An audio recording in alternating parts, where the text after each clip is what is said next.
Hello friends, welcome back to our channel. അപ്പോൾ ഈ video തുടങ്ങുന്നതിന് മുമ്പേ എനിക്ക് പറയാനുള്ള ഒരേ ഒരു കാര്യം, ഞാനിപ്പോൾ കുറേ പേർക്ക് ഞാൻ കുറേ വീഡിയോയിൽ പറഞ്ഞിട്ടുണ്ട്, ഒരു വാട്സപ്പ് നമ്പർ കൊടുത്ത് അതിലൊരു 500 രൂപ ഇട്ടാൽ നിങ്ങളെ ഗ്രൂപ്പിൽ ആഡ് ചെയ്യുന്നു. അപ്പോൾ കുറേ മാക്ക് ചേട്ടന്മാരെ, അതായത് കുറേ ആൾക്കാരെ എന്താണെന്ന് വെച്ചാൽ അവർക്ക് ഗ്രൂപ്പിൽ ജോയിൻ ചെയ്യണം, പക്ഷെ ചേച്ചി ഞാൻ ചേച്ചിയുടെ ഫാനാണ്, ഒന്ന് ഫ്രീ ആയിട്ട് താ എന്നൊക്കെ. പിന്നെ പറയണം എനിക്ക് അഡ്രസ്സ്, ലൊക്കേഷന്, ഫോൺ നമ്പർ, ആധാർ കാർഡ് എന്നൊക്കെ വേണമെന്ന് പറഞ്ഞിട്ടുണ്ട്. തരാൻ പറ്റത്തില്ല എന്ന് പറയുമ്പോൾ പോടിയെന്ന്. ഇവരൊക്കെ ആരാണ്? ഇൻട്രസ്റ്റ് ലാംഗ്വേജ് ഇതാ ഇപ്പൊ എനിക്ക് നോട്ടിഫിക്കേഷൻ വന്നുകൊണ്ടിട്ട് തന്റെ വീട് എവിടെയാ, തനിക്ക് എന്താണ് ജോലി, എന്തൊക്കെയാണോ തനിക്ക് അറിയേണ്ടത്. അപ്പൊ എനിക്ക് പറയാനുള്ളത്, ആഗ്രഹം ഉണ്ടെങ്കിൽ മാത്രം ഗ്രൂപ്പിൽ ജോയിൻ ചെയ്യുക. ഞാൻ ആരുടെയും കാലോ കൈയോ ഒന്നും പിടിക്കുന്നില്ല. എനിക്ക് ഡെയിലി കുറെ കസ്റ്റമർ വരുന്നുണ്ട്. പിന്നെ എനിക്കൊരു കാര്യം പറയാനുള്ളത് വെച്ചാൽ, വാട്സപ്പിൽ ഞാൻ സ്കാനർ ഇടുമ്പോൾ എന്താണ് ഇത്, എന്തിനാണ് എനിക്ക് എന്തിനാണ് സ്കാനർ അയച്ചത് എന്നൊക്കെ ചോദിക്കുന്നവരോട് ആദ്യം വീഡിയോസ് മുഴുവനായിട്ട് കാണുക. അതിൽ ഞാൻ പറയുന്നുണ്ട്, 500 രൂപ പേ ചെയ്താൽ video call, videos, photos, girls chatting, പിന്നെ ഇതുപോലുള്ള കഥകൾ പച്ചയ്ക്ക് ഞാൻ പറഞ്ഞു തരും. അതാണ് ഇതിലെ സംഭവം എന്ന് പറയുന്നത്. അപ്പൊ ആദ്യം തന്നെ പൈസ ചോദിക്കുന്നതിന് മുമ്പ് എന്താണ് കാര്യങ്ങളൊന്ന് പറ, കുറച്ച് സമയം ചാറ്റ് ചെയ്യോ, ഇല്ലെങ്കിൽ ആദ്യം കോൾ എടുക്ക്, ഒന്നും നടക്കത്തില്ല. നിങ്ങൾക്ക് ആഗ്രഹമുണ്ടെങ്കിൽ മാത്രം നിങ്ങൾ പേ ചെയ്യുക. എന്റെ വാട്സപ്പ് നമ്പറിൽ എനിക്ക് മെസ്സേജ് അയക്കുക, അല്ലാതെ കൊഞ്ചി കുഴയാനൊന്നും സമയമില്ല. പിന്നെ ചിലവരുടെ മെസ്സേജ് ഞാൻ നോക്കുന്നില്ല എന്ന് പറഞ്ഞിട്ടുണ്ട്. അതെന്ത് സംഭവം വെച്ചാൽ, എനിക്ക് 2 ഫോൺ ഉണ്ട്. അപ്പൊ ജോലിക്ക് പോകുമ്പോൾ എന്റെ ഒറിജിനൽ നമ്പർ അല്ല ഇതിൽ കൊടുത്തിട്ടുള്ളത്, വേറെ നമ്പറാണ്. അപ്പോൾ ജോലിക്ക് പോകുമ്പോൾ ഞാൻ കൊണ്ടുപോകുന്നത് വേറെ ഫോണാണ്, എൻ്റെ സ്വന്തം ഫോൺ, ഇത് വേറെ.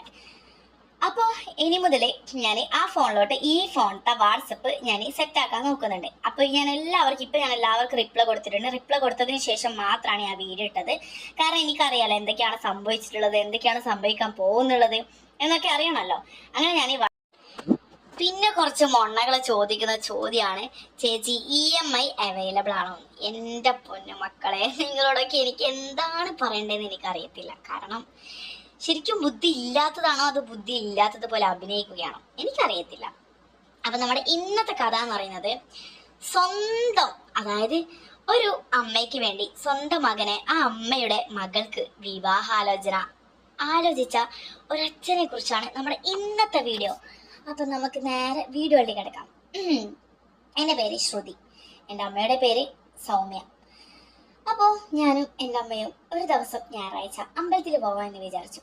അമ്പലത്തിൽ പോകുന്നത് എന്തിനല്ല, എൻ്റെ അമ്മയ്ക്ക് മനസ്സിൽ കുറച്ച് സമാധാനക്കുറവൊക്കെ ഉണ്ടെങ്കിൽ എൻ്റെ അമ്മ അമ്പലത്തിൽ പോകും. അമ്പലത്തിൽ പോയി പ്രാർത്ഥനയ്ക്ക് വേണ്ടി മാത്രമല്ല, അവിടെ ഒരു മരമുണ്ട്. ആ മരത്തിനടിയിൽ ചുറ്റും സീറ്റായിരുന്നു. അപ്പോൾ അവിടെ ഇരുന്ന് ആസ്വദിക്കാൻ വേണ്ടിയാണ്. അങ്ങനെ ഞായറാഴ്ച ഒരു 10 മണിയാകുമ്പോഴേക്കും അമ്മയുടെ പണിയൊക്കെ കഴിഞ്ഞ് നമ്മൾ 2 പേരും ഓട്ടോ പിടിച്ച് അമ്പലത്തിലോട്ടേക്ക് പോയി. ഒരു 15 മിനിറ്റിന്റെ ഓട്ടോയേ ഉള്ളൂ. അങ്ങനെ നമ്മൾ 2 പേരും അമ്പലത്തിലൊക്കെ പോയി. അവിടെ നിന്ന് പ്രാർത്ഥനയൊക്കെ കഴിഞ്ഞു. ഞാൻ ചെരുപ്പൊക്കെ ഇട്ടു. അങ്ങനെ അമ്മയുടെ ഫേവറേറ്റ് സ്ഥലം, അതായത് ആദ്യം തന്നെ അവിടെ ഇരിക്കാനാണ് പതിവ്. പക്ഷെ ഇന്ന് നല്ല ദാഹം ഉണ്ടായത് കൊണ്ട് തന്നെ ആദ്യം തന്നെ അവിടെ അടുത്തുണ്ടായിരുന്ന ഒരു കടയിൽ ചെന്ന് നല്ലൊരു സോഡ സർബത്ത് കുടിച്ചു. അങ്ങനെ നല്ലൊരു സോഡ സർബത്തൊക്കെ കുടിച്ചു. അതിന്റെ ക്യാഷൊക്കെ കൊടുത്തു. അവിടെ തന്നെ ഒരു മരം ഉണ്ടായിരുന്നു. ആ മരത്തിനൊരു പ്രത്യേകത എന്ന് പറയുന്നത്, നല്ലൊരു ഇരുട്ട്. എപ്പോഴും അവിടെ കുറച്ച് ഒരു ഇരുട്ടുണ്ടാവും. അതൊരു വേറെ വൈബാണ്. അതായത് അവിടെ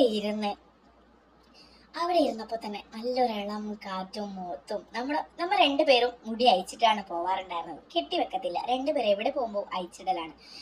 അങ്ങനെ അവിടുത്തെ ആ കാറ്റടിക്കുമ്പോൾ നമ്മുടെ 2 പേരുടെ മുടി അങ്ങോട്ട് ബാക്കോട്ടേക്ക് പാറുകയും ആ മുടിയൊക്കെ പാർന്നതും അതൊക്കെ ആസ്വദിച്ച് ഞാൻ എൻ്റെ അമ്മ ഇരിക്കുകയാണ്.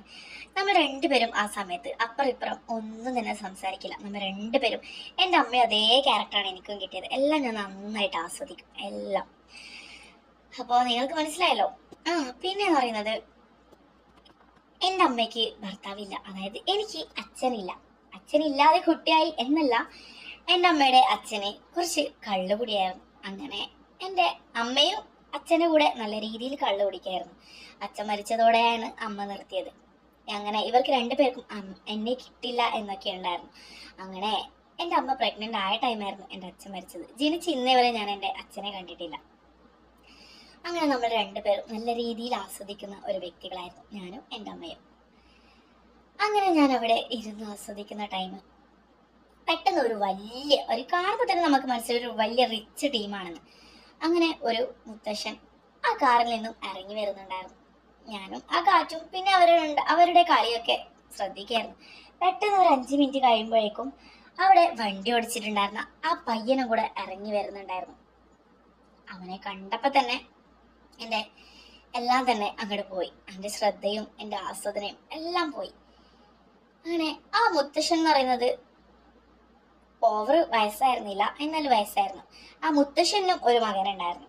ആ മകന്റെ മകനാണ് ഈ കാറിൽ നിന്നും ഇറങ്ങി വരുന്നത്. അപ്പോൾ എൻ്റെ അമ്മയ്ക്ക് ആ മുത്തശ്ശന്റെ മകനെയായിരുന്നു ഇഷ്ടപ്പെട്ടിട്ടുണ്ടായിരുന്നത്. എനിക്കാണെങ്കിൽ ആ മകന്റെ മകന്. നമ്മൾ രണ്ടുപേരും സംസാരിച്ചുകൊണ്ടിരുന്നു. ഞാൻ അമ്മയോട് പറഞ്ഞു എനിക്ക് അവനെ നല്ലോണം ഇഷ്ടപ്പെട്ടു. അപ്പൊ അമ്മ പറഞ്ഞു അദ്ദേഹത്തെയും എനിക്ക് നല്ലോണം ഇഷ്ടപ്പെട്ടു എന്ന്. നമ്മൾ രണ്ടുപേരും ഫ്രണ്ട്ലി ആയിട്ട് ഇങ്ങനെയുള്ള കാര്യങ്ങളൊക്കെ പറയാറുണ്ടായിരുന്നു. പൊതുവെ ഗേൾസിന്റെ അമ്മയും ഇങ്ങനെ തന്നെയാണ്. എൻ്റെ വീട്ടിലൊക്കെ ഇങ്ങനെയാണ്, നിങ്ങളുടെ വീട്ടിൽ എങ്ങനെയാണെന്ന് അറിയത്തില്ല. ഞാൻ എൻ്റെ അമ്മയോട് അതൊക്കെ. അവനെ കണ്ടതോടെ എൻ്റെ കൺട്രോൾ മുഴുവനും പോവുകയാണ്. അതായത് എന്നാ ലുക്ക്. അങ്ങനെ അവൻ അവിടെ ചെന്ന് പ്രാർത്ഥിക്കുകയും ഒക്കെ. ഞാൻ അവനെ തന്നെ നല്ല രീതിയിൽ നോക്കിയ, നല്ല ഹാൻഡ്സും, നല്ല ബോഡി, നല്ല ഹൈറ്റും, നല്ല കളറും ഒക്കെ തന്നെ. കയ്യിലൊരു ബ്ലാക്ക് ചരടും ഫുള്ള് ഞരമ്പും. അവൻ പ്രാർത്ഥിക്കുന്നത് നോക്കി ഞാൻ അവിടെയായിരുന്നു. അങ്ങനെ പെട്ടെന്ന് അവർ അങ്ങോട്ട് പോകേണ്ട അവർ നേരെ നമ്മുടെ അടുത്തേക്കായിരുന്നു വന്നിട്ടുണ്ടായിരുന്നത്. എനിക്കാണെങ്കിൽ നെഞ്ചൊക്കെ പിടക്കാൻ തുടങ്ങി. അങ്ങനെ അമ്മയ്ക്ക് ഇഷ്ടപ്പെട്ട അച്ഛൻ എൻ്റെ അടുത്തും എനിക്ക് ഇഷ്ടപ്പെട്ട ആ പയ്യൻ അമ്മയുടെ അടുത്തും വന്നിരുന്നു. അങ്ങനെ 4 പേരും ആസ്വദിക്കുന്ന ടൈം പെട്ടെന്ന് ആ അച്ഛൻ എൻ്റെ അമ്മയോട് സംസാരിച്ചു. അവൻ എന്നോടും. 2 പേരും സംസാരിക്കുന്നതിടെ അവർക്ക് പോവാനായി എന്ന് പറഞ്ഞു. കുറേ രീതിയിൽ സംസാരിച്ചു. അങ്ങനെ എന്തൊക്കെയോ ചോദിച്ചു എവിടെയാണ് സ്ഥലം. അപ്പൊ അവര് പറഞ്ഞു ഓ ഇവിടെ അടുത്ത് തന്നെയായിരുന്നോ. നമ്മളും ആടെ തന്നെയാ എന്തൊക്കെ സ്ഥലമൊക്കെ പറഞ്ഞു തന്നു. പോവാൻ നേരം ചോദിച്ചു കൊണ്ടുവിടണോ. അപ്പോ അമ്മ എന്നെ ഒന്ന് നോക്കി. ഡി എന്താ? ഞാൻ പറഞ്ഞു എനിക്കറിയത്തില്ല. അപ്പൊ അമ്മ പറഞ്ഞു നമ്മൾ ഇവിടെ അടുത്താണ്, നമ്മ ഓട്ടോക്ക് പോയിക്കോളാം. അയ്യോ ഓട്ടോ പിടിച്ചൊന്നും പോവണ്ട, ഞാൻ കൊണ്ടുവിടാം, ഏതായാലും അതിലെ തന്നെയല്ലേ പോവേണ്ടത്, വരൂ എന്നൊക്കെ പറഞ്ഞ് അവർ നമ്മളെ കാറിൽ കയറ്റി. മുത്തശ്ശനെ അവിടെ ഇട്ടിട്ടുണ്ടായിരുന്നു. മുത്തശ്ശൻ ആരോ കാണാൻ വരുന്നു എന്തൊക്കെയോ പറഞ്ഞ് നമ്മൾ 4 പേരും യാത്രയായി. അങ്ങനെ കാറിൽ നിന്ന് കുറെ സംസാരിക്കുകയും, അതായത് അദ്ദേഹത്തിന്റെ മകളുടെ കല്യാണമുണ്ട് വരണമെന്ന് പറഞ്ഞ് നമ്പറൊക്കെ തരികയും അവിടെ വന്ന് വിളിച്ചാൽ മതി, നമ്മ പിക്ക് ചെയ്യാൻ വരാം എന്നൊക്കെ പറഞ്ഞ് അമ്മയ്ക്ക് അച്ഛൻ്റെ നമ്പറും ഒക്കെ തന്നെ കൊടുക്കുകയാണ്. അമ്മ ഹസ്ബൻഡ് ഇല്ല, ഇവൾക്ക് അച്ഛനില്ല എന്നുള്ള കാര്യങ്ങളും ഒക്കെ പറഞ്ഞു. അതായത് കല്യാണത്തിന് വിളിക്കുമ്പോൾ അച്ഛനെ കൂട്ടി വിളിക്കണം എന്ന് പറയുമ്പോൾ അമ്മ പറഞ്ഞു ഇവൾക്ക് അച്ഛനില്ല എന്ന്. അപ്പൊ തന്നെ അദ്ദേഹം ഒന്ന് തിരിഞ്ഞും കണ്ണാടിയിലൊക്കെ നോക്കാൻ തുടങ്ങി. എൻ്റെ അമ്മ എന്ന് പറയുന്നത് ഭയങ്കര സുന്ദരിയാണ്. എന്നെ പോലെ തന്നെ നല്ല സൗന്ദര്യത്തിന് ഒരു കുറവുണ്ടായിരുന്നില്ല. അദ്ദേഹത്തിന് മനസ്സിൽ വിചാരിച്ചിട്ടുണ്ടാവും ഇത്ര നല്ല സുന്ദരിക്ക് ഹസ്ബൻഡ് ഇല്ല എന്നുള്ള കാര്യം. അങ്ങനെ ആ കാറിലുള്ള ആ എസിയും ആ പാട്ടും ഒക്കെ തന്നെ നമ്മൾ 2 പേരും ബാക്കിൽ നിന്ന് ആസ്വദിക്കുന്നുണ്ടായിരുന്നു. അങ്ങനെ വീടെത്തി നമ്മൾ 2 പേരും അതൊക്കെ മറന്നു മുഖമൊക്കെ വാഷ് ചെയ്തു. ഞാൻ അന്ന് രാത്രി നല്ല രീതിയിൽ കടന്നുറങ്ങി. പിറ്റേ ദിവസം രാവിലെ എഴുന്നേറ്റ് ഞാൻ പല്ലൊക്കെ തേച്ച് ചായ കുടിക്കാൻ നേരം ഞാൻ ഒന്ന് TV വെച്ച് അവിടെ ഇരിക്കുമ്പോൾ എൻ്റെ അമ്മയുടെ ഫോണിലേക്ക് ഒരു കോള് വരികയാണ്. അങ്ങനെ അദ്ദേഹം വിളിച്ചു പറഞ്ഞു ഞാൻ ഇന്നലെ കിടന്ന് നല്ലോണം ആലോചിച്ചു. അതായത് എൻ്റെ മകൾക്ക് നിന്റെ മകളെ ഒന്ന് വേണം, അതായത് കല്യാണ ആലോചനയുമായിട്ട് വന്നു. എനിക്കാണെങ്കിൽ ഒരിക്കലും നോ എന്ന് പറയാൻ പറ്റാത്തൊരവസ്ഥയായിരുന്നു. എൻ്റെ അമ്മയ്ക്കാണെങ്കിൽ അദ്ദേഹം ചോദിച്ചുകൊണ്ട് അതിനും നോ പറ്റിയില്ല. അങ്ങനെ നമ്മൾ 2 പേരുടെയും കല്യാണം അങ്ങനെ ആ അമ്പലത്തിൽ വെച്ച് തന്നെയായിരുന്നു നടന്നിട്ടുണ്ടായിരുന്നത്. അങ്ങനെ പിന്നീടാണ് എനിക്കറിഞ്ഞത് അദ്ദേഹം കല്യാണം ആലോചിച്ചത് അദ്ദേഹത്തിന്റെ മകന് എന്നെ വേണം എന്നുള്ള ഒരു കാര്യത്തിൽ മാത്രമല്ല, അദ്ദേഹത്തിന് എൻ്റെ അമ്മയും കൂടെ ആഗ്രഹമായിരുന്നു. വിചാരിച്ചതുപോലെ തന്നെ അദ്ദേഹത്തിന് ഭാര്യ ഉണ്ടായിരുന്നില്ല, എൻ്റെ പയ്യന് അമ്മയും ഉണ്ടായിരുന്നില്ല. അങ്ങനെ വൈകിട്ട് എൻ്റെ അമ്മയും എൻ്റെ ഭർത്താവിൻ്റെ അച്ഛനും അങ്ങനെ അവസാനം കല്യാണം കഴിഞ്ഞില്ല. പക്ഷെ അവർ ഭാര്യ ഭർത്താവിനെ പോലെ ഒരു റൂമിൽ ഒരു മുറിയിൽ ഞാനും എൻ്റെ ഭർത്താവും എൻ്റെ അച്ഛനും എൻ്റെ അമ്മയും ഒരു മുറിയിലായിരുന്നു താമസമൊക്കെ. ഇടയ്ക്കിടയ്ക്കൊക്കെ റൂമിൻ്റെ മുറിയിലൂടെ പാസ് ചെയ്യുമ്പോൾ എന്തൊക്കെയോ അനാവശ്യ സൗണ്ട്, അയ്യേ വീട്ട് അങ്ങനെയൊക്കെ ശബ്ദമൊക്കെ കേൾക്കാറുണ്ടായിരുന്നു. എന്താണെന്ന് എനിക്കും എൻ്റെ ചേട്ടനും ഇതുവരെ മനസ്സിലായിട്ടില്ല. പക്ഷെ അവർക്ക് 2 പേർക്കും കല്യാണം കഴിക്കണം എന്നുള്ള ഒരു ആഗ്രഹം ഉണ്ടായിരുന്നില്ല. 2 പേരും എൻ്റെ അച്ഛൻ്റെ വീട്ടിലായിരുന്നു. അതായത് ഞാനും എൻ്റെ അമ്മയും എൻ്റെ ഭർത്താവിൻ്റെ വീട്ടിലായിരുന്നു താമസിക്കാറുള്ളത്. അപ്പോൾ അവിടെ എന്തൊക്കെയാണ് നടന്നത്, എൻ്റെ അച്ഛൻ എൻ്റെ അമ്മയ്ക്ക് പരമാവധി സ്വർഗവും കാണിച്ചു കൊടുത്തു. അതായത് എല്ലാ തരത്തിലും എൻ്റെ അമ്മ മിടുക്കിയായിരുന്നു. ഇത്ര കൊല്ലം കിട്ടാത്തൊരു കാര്യം പെട്ടെന്ന് കിട്ടുമ്പോൾ എൻ്റെ അമ്മയുടെ അവസ്ഥയും പറയണ്ടല്ലോ. അപ്പോൾ ഇതുപോലുള്ള കഥകൾ വീണ്ടും പച്ചക്ക് കേൾക്കാൻ ആഗ്രഹമുള്ളവർ തീർച്ചയായിട്ടും വാട്സപ്പിൽ എനിക്ക് മെസ്സേജ് അയക്കുക.